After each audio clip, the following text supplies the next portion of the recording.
Pangulong Bongbong Marcos tinawag na si Raulo si dating Pangulong Rodrigo Duterte. Sumagot na si Pangulong Ferdinand Marcos Jr. kaugnay sa mga banat sa kanya ni dating Pangulong Rodrigo Duterte. Matatandaang noong linggo inakasahan ni Duterte si Marcos na isang drug addict. Nagsalita ang dating Pangulo sa isang prayer rally sa Davao City na ginanap noong araw ding ginanap ni Marcos ang kanyang bagong Pilipinas kick-off rally sa Carino Grandstand sa Maynila. Duterte last night sa drugs, sa People's Initiative. And then urging you to resign. Resign po.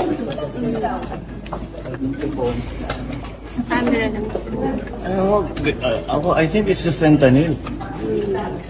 Fentanyl is the strongest painkiller that you can buy. It is highly addictive and it has a very serious side effects. And PRRD has been taking the drug for a very long time now. When was the last time he told us that he was taking fentanyl? Mga 5-6 years ago. Something like that. After 5-6 years, it has to affect him. Kaya, alagay ko, kaya nagkakaganyan. So, you know, I hope his doctors take better care of him. Hindi pinababayaan itong mga nagiging problema. Sir, can you categorically deny that you're involved in drugs para matapos lang yung... I won't even dignify the report. Thank you, sir. Bongbong bangag yan. Si Bongbong Marcos bangag noon. Ngayong presidente na bangag natin ang presidente. May drug addict tayo na presidente. Putang inang yan. Magdasal lang kayo. If by the grace of God, mabalik ako,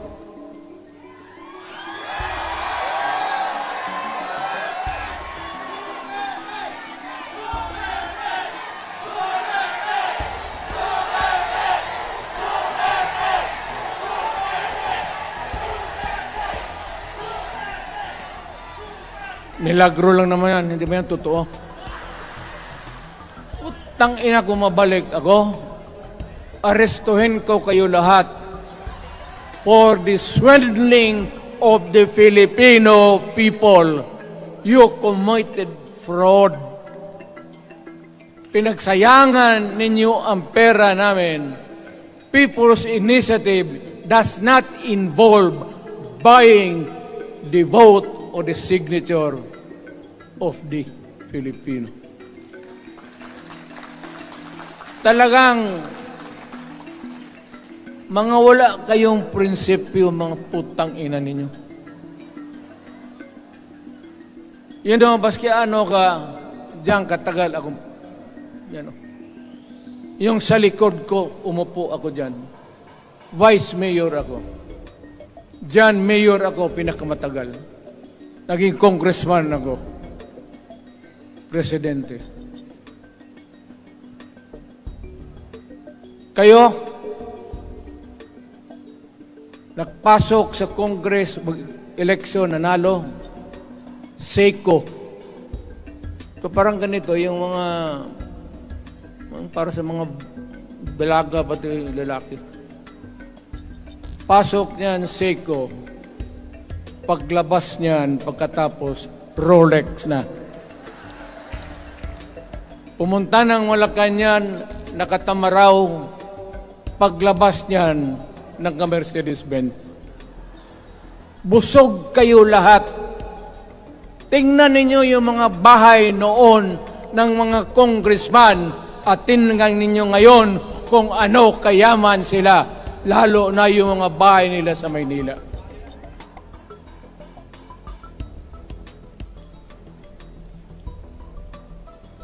Wala kayong masabi sa akin. Alam mo bakit diretsahan ako magsalita? Ninipahat, wala ako. Paglabas ko sa Malacanang, lipad ako dito. Pumunta ako sa bahay ko para mag-retire. Ayaw ko sanang bumalik. Ayaw ko na. Matanda na ako. Putang ina, napapandol lang ako dyan eh. Kaya lang, marami akong magandang naisip kanina papunta dito. Kaya yung sumasayaw lang kasi yung mga ali. Nabakante tuloy, nakalimutan ko kung ano ko nang sabi. Tangina. Huwag kayong magpaloko. Alam mo, Parliament, ang ambisyon niyan, karamihan, galing kay Lisa Marcos, pati kay Romualdez. Bongbong bangag yan.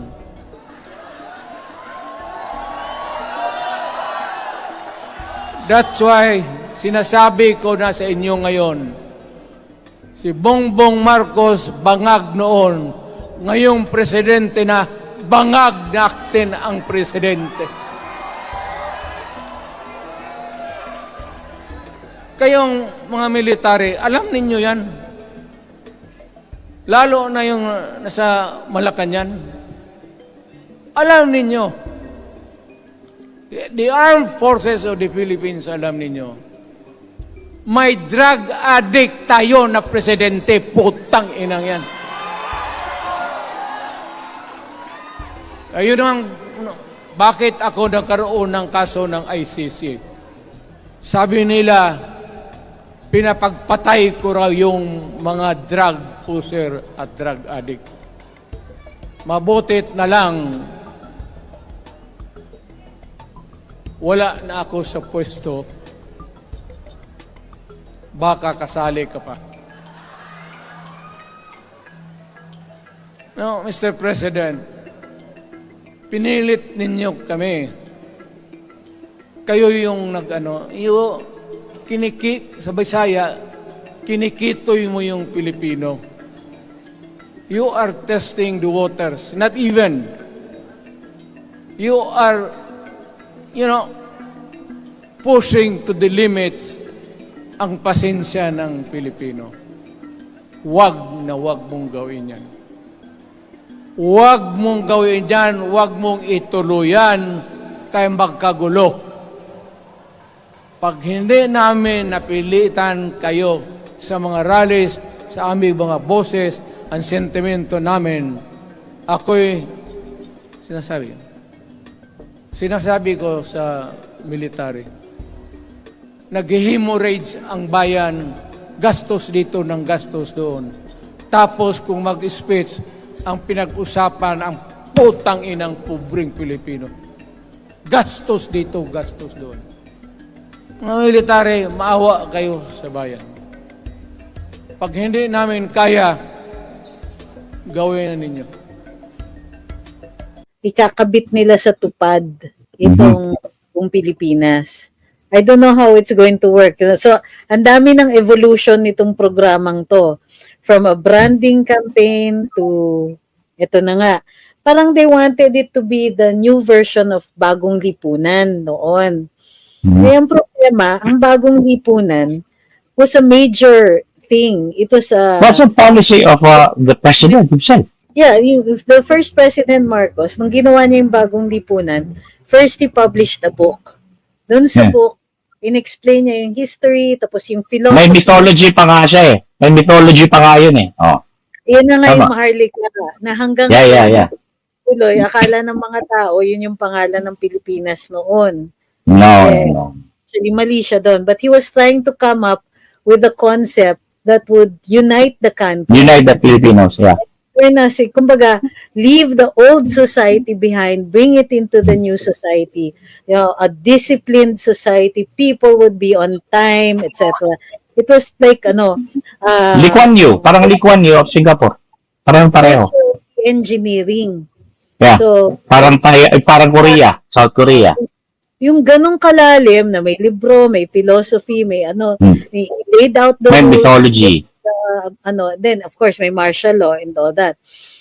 So kompleto, may literature.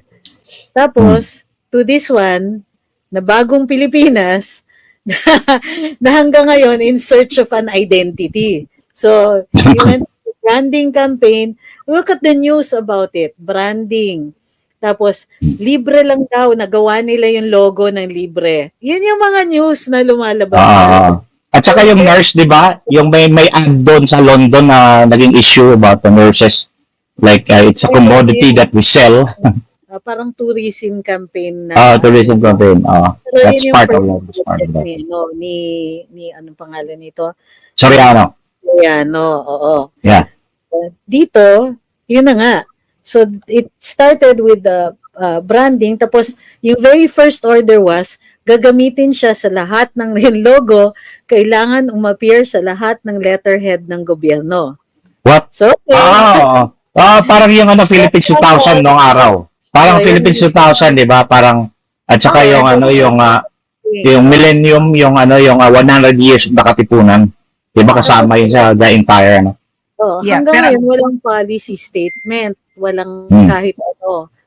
They were supposed to launch, dun nga sa Luneta, may program, tapos yung mga program would be presentations of videos from several agencies about, bagong Pilipinas, pero basically, wala pa rin silang sinabi. So ngayon, medyo nagkakaroon ng bagong identity, doon na tayo sa ililink na daw siya doon sa TUPAD. Now, TUPAD is a temporary work program. So, supposed to assist people in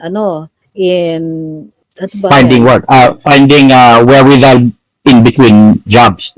Parang crisis conditions Kasi it's the only time pwede ka magbigay ng ayuda. So, but in this case, they'll give you, instead of a handout, magtatrabaho ka for up to 10 days.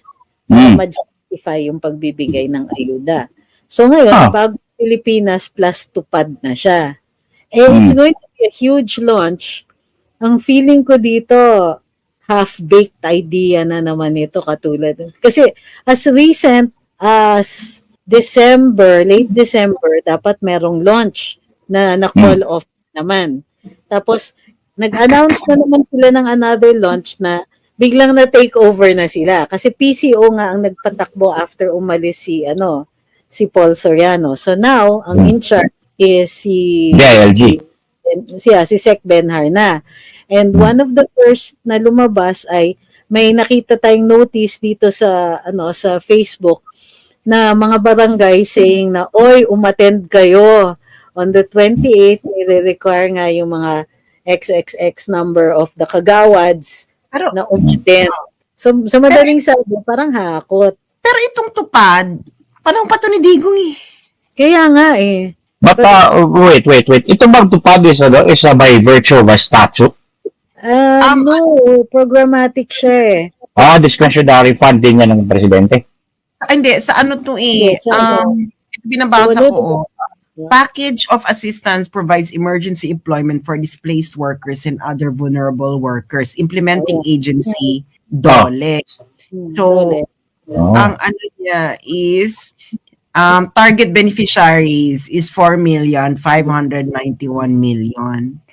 So there is a precondition that kailangan employed ka or in between jobs ka. Hindi yung mahirap ka lang na taga-barangay and therefore you will get this money.